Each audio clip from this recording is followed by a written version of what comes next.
नमस्कार, आप देख रहे हैं लाइव सिटीज। मैं हूं आपके साथ सौरभ राज। दिल्ली में जेडीयू की राष्ट्रीय कार्यकारिणी की बैठक होने जा रही है।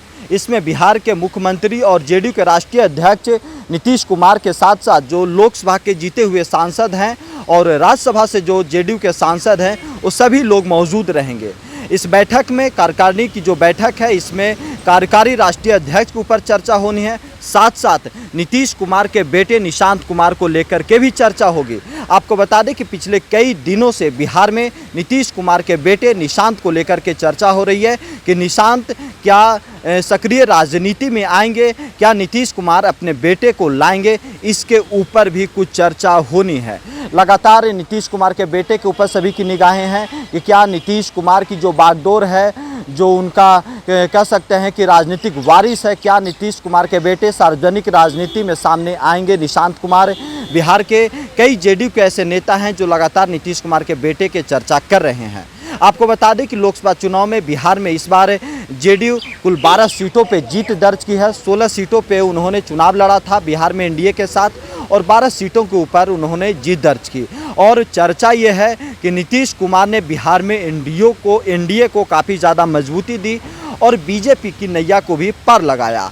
लेकिन आज के समय में नीतीश कुमार का जो ग्राफ है, जो उनका कद है, वो 2024 लोकसभा चुनाव से पहले जो थोड़ा बहुत कम होते जा रहा था वो अब बढ़ गया है। नीतीश कुमार की पूछ सभी जगह पे हो रही है। नरेंद्र मोदी भी लगातार नीतीश कुमार को पूछ रहे हैं, नीतीश कुमार की अहमियत को समझ रहे हैं, क्योंकि बिहार में जिस तरीके से लोकसभा का चुनाव हुआ, महागठबंधन के सामने एनडीए का जो कह सकते हैं कि सीट जो कुछ कम हुआ 2019 के मुकाबले में। 2019 में एनडीए के पास कुल 39 लोकसभा की सीटें थी, लेकिन इस बार 39 से घट करके 30 पे एनडीए आ गया। लेकिन बीजेपी और जो जेडीयू के बीच में थोड़ी बहुत अगर देखा जाए तो जेडीयू का थोड़ा ग्राफ ऊपर दिखता है, परसेंटेज ऊपर दिखता है। और आज राष्ट्रीय कार्यकारिणी की बैठक में इन सब मुद्दों के ऊपर, वोट शेयर के ऊपर, जो लोकसभा चुनाव में कैसे कहाँ पे जीत हुई, कहाँ पे हार हुई, इसके ऊपर भी चर्चा होनी है। और कुछ राजनीतिक प्रस्ताव भी पास हो सकते हैं, विशेष पैकेज की भी मांग की जा सकती है। केंद्र सरकार में अब जेडीयू कह सकते हैं कि इस मुख्य भूमिका में आज के समय में है। जेडीयू के 2 सांसद, एक लोकसभा के सांसद ललन सिंह केंद्रीय मंत्री हैं और दूसरे राज्यसभा के सांसद रामनाथ ठाकुर केंद्रीय राज्य मंत्री हैं। तो अब ऐसे में कहा जा रहा है कि अब नीतीश कुमार जो राष्ट्रीय अध्यक्ष के साथ साथ बिहार के मुख्यमंत्री भी हैं, वो राष्ट्रीय कार्यकारी अध्यक्ष किसी को बना सकते हैं जो जेडीयू और बीजेपी में तालमेल अच्छा से बना करके आगे चले। और कहीं पे भी अगर थोड़ी बहुत दिक्कत आए तो उसे नीतीश कुमार और नरेंद्र मोदी आपस में सुलझा लें। लेकिन आज राष्ट्रीय कार्यकारी के ऊपर कौन अध्यक्ष बनेगा, इसके ऊपर चर्चा होनी है। और साथ साथ आगे की रणनीति 2025 विधानसभा चुनाव की रणनीति के ऊपर भी चर्चा होनी है, क्योंकि बीजेपी खुल करके अब ये कह रही है कि 2025 विधानसभा चुनाव वो नीतीश कुमार के नेतृत्व में लड़ना चाहती है और लड़ने जा रही है। जेडीयू के लोग लगातार ये कह ही रहे हैं कि बिहार में एनडीए के सबसे बड़ा नेता और सब कुछ नीतीश कुमार ही है। संजय झा भी ये कई बार कह चुके हैं कि बिहार एनडीए का मतलब नीतीश कुमार ही है। अब ऐसे में जो आज राष्ट्रीय कार्यकारिणी की जो बैठक जो शुरू हो चुकी है उसमें इन सब मुद्दों के ऊपर चर्चा होनी है। नीतीश कुमार के साथ साथ ललन सिंह, संजय झा, अशोक चौधरी, विजय चौधरी, ये सारे लोग मौजूद रहेंगे। बिहार में नीतीश कुमार के सारे नेता करीबी हैं और जो जीते हुए सांसद, जो 12 सांसद जीत करके लोकसभा में इस बार पहुंचे हैं, ये सारे लोग मौजूद रहेंगे। ऐसे में तमाम चर्चा जो होनी है, तमाम इन मुद्दों के ऊपर, विशेष पैकेज, नीतीश कुमार के बेटे निशांत कुमार के ऊपर भी कोई नेता चर्चा निकाल सकते हैं, कार्यकारी अध्यक्ष, आगामी विधानसभा चुनाव, इन मुद्दों के ऊपर आज चर्चा होनी है। जेडीयू के नेता तो ये कह रहे हैं कि रूटीन वर्क है, हर 6 महीने के अंतर्गत ये बैठकें होती है और ये इलेक्शन कमीशन में ये सब बैठक का सब कुछ जाता है। लेकिन जो आज बैठक होनी है, मुख्य रूप से लोकसभा चुनाव के ऊपर चर्चा होगी कि बिहार में एनडीए की सीटें क्यों कम हो गई, क्या जेडीयू के कुछ वोट जो कहा जाता था अति पिछड़ा और लबकू समाज का जो वोट हमेशा पड़ते रहा है, क्या इस वोट में कहीं पे टूट हुई है, क्या बीजेपी का जो कोर वोटर सवर्ण रहा है, क्या वहाँ पे टूट हुई इसलिए कुछ सीटों पे हार हुई है जेडीयू की। इन सब मुद्दों के ऊपर भी जो कह सकते हैं चर्चा होनी है कि किस पार्टी के वोट में टूट हुई, किस पार्टी का वोट आज भी बिहार में सबसे ज़्यादा मजबूत है। क्योंकि महागठबंधन के खाते में 9 सीट गई और एक पप्पू यादव के खाते में निर्दलीय पूर्णिया, वहाँ पे जेडीयू के संतोष कुशवाहा चुनाव लड़ रहे थे, उनकी हार हुई।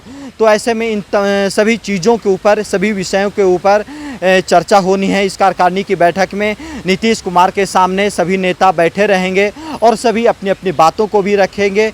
कौन नेता किस मुद्दे को उठाते हैं बैठक के बाद पता लगेगा। लेकिन इस कार्यकारिणी की बैठक में लोकसभा चुनाव के साथ साथ आगामी विधानसभा चुनाव के ऊपर मुख्य रूप से चर्चा होगी कि बिहार में कैसे आगामी विधानसभा चुनाव को लड़ा जाए। इसके साथ साथ उपेंद्र कुशवाहा को लेकर के भी चर्चा होनी है। नीतीश कुमार उपेंद्र कुशवाहा को किसी भी तरीके से सेट करना चाहते हैं, क्योंकि उपेंद्र कुशवाहा काराकाट से लोकसभा चुनाव लड़े। नीतीश कुमार ने अपनी सीट को छोड़ा उपेंद्र कुशवाहा के लिए, लेकिन वहाँ पे वो चुनाव हार गए। उपेंद्र कुशवाहा भी खुल करके उन्होंने कहा कि वहाँ पे कुछ दिक्कतें हुई और उनके पार्टी के उनके लोग ने यहाँ तक कहा कि विश्वासघात हुआ और उन्हें हराया गया है साजिश के तहत। वहाँ पे पवन सिंह निर्दलीय चुनाव लड़े और इससे उपेंद्र कुशवाहा को और एनडीए को नुकसान भी झेलना पड़ा। कई लोग तो ये खुल कर के सामने कह रहे हैं कि काराकाट में पवन सिंह के चुनाव लड़ने से दूसरे आसपास के सीटों के ऊपर भी एनडीए को नुकसान हुआ है। तो ऐसे में उपेंद्र कुशवाहा के ऊपर भी नीतीश कुमार चर्चा करेंगे कि उपेंद्र कुशवाहा की हार कैसे हुई, उपेंद्र कुशवाहा को आगे कैसे राजनीति में क्या करना है, कैसे उनको रखना है, इन सभी मुद्दों के ऊपर चर्चा होनी है। लेकिन आज की जो राष्ट्रीय कार्यकारिणी की जो बैठक है, इसमें सबसे मुख्य रूप से इस लोकसभा चुनाव के परिणाम के ऊपर चर्चा होगी, आगामी विधानसभा चुनाव के ऊपर चर्चा होगी और नीतीश कुमार के बेटे निशांत कुमार के ऊपर भी चर्चा होनी है। अब निशांत कुमार को लेकर के कौन नेता क्या पॉइंट देते हैं, क्या तर्क देते हैं, कौन नेता क्या चाहते हैं, क्या नीतीश कुमार की जो उत्तराधिकारी के रूप में कई लोगों का नाम सामने आता है, क्या उन सभी नामों पे पूर्ण विराम लगा करके नीतीश कुमार खुद अपने बेटे को सामने लाएंगे। क्योंकि नीतीश कुमार भी इंजीनियर रहे हैं और उनके बेटे भी इंजीनियरिंग की पढ़ाई कर चुके हैं और आज के समय में सार्वजनिक रूप से राजनीति में सक्रिय नहीं है नीतीश कुमार के बेटे, लेकिन कई मौक़ों पे नीतीश कुमार के बेटे सामने दिख जाते हैं। तो आज सब कुछ क्लियर हो जाएगा कि नीतीश कुमार के बेटे निशांत कुमार सामने आते हैं या नहीं, उनके ऊपर चर्चा नीतीश कुमार करते हैं या नहीं, और भी तमाम मुद्दों पे देखना होगा कि क्या चर्चा होती है। अब बिहार में आज के समय में नीतीश कुमार मुख्य रूप से काफ़ी चर्चा का विषय बने हुए हैं और ऐसे में लगातार नीतीश कुमार के ऊपर जिस तरीके से लोकसभा चुनाव के बाद से ही नीतीश कुमार के ऊपर सभी की निगाहें हैं कि नीतीश कुमार का कद बढ़ा है लोकसभा चुनाव के बाद। अब केंद्र में भी उनकी सहभागिता देखने को मिल रही है। 2019 में वो बाहर से समर्थन दिए थे, उनके कोई भी सांसद 2019 में मंत्री नहीं बने थे, बाद में आरसीपी से ज़रूर बन गए थे। लेकिन इस बार नरेंद्र मोदी के तीसरे कार्यकाल में शुरुआती समय में ही जेडीयू के 2 सांसद मंत्री बने हैं। ऐसे में जेडीयू और बीजेपी के बीच में भी जो तालमेल है वो सही दिख रही है और ऐसे में कौन राष्ट्रीय अध्यक्ष, कौन कार्यकारी अध्यक्ष बनता है, इसके ऊपर सभी की निगाहें रहेगी और कौन कौन से फैसले नीतीश कुमार लेते हैं, इसके ऊपर भी सभी की निगाहें रहेगी। दिल्ली से सौरभ राय, लाइव सिटीज़।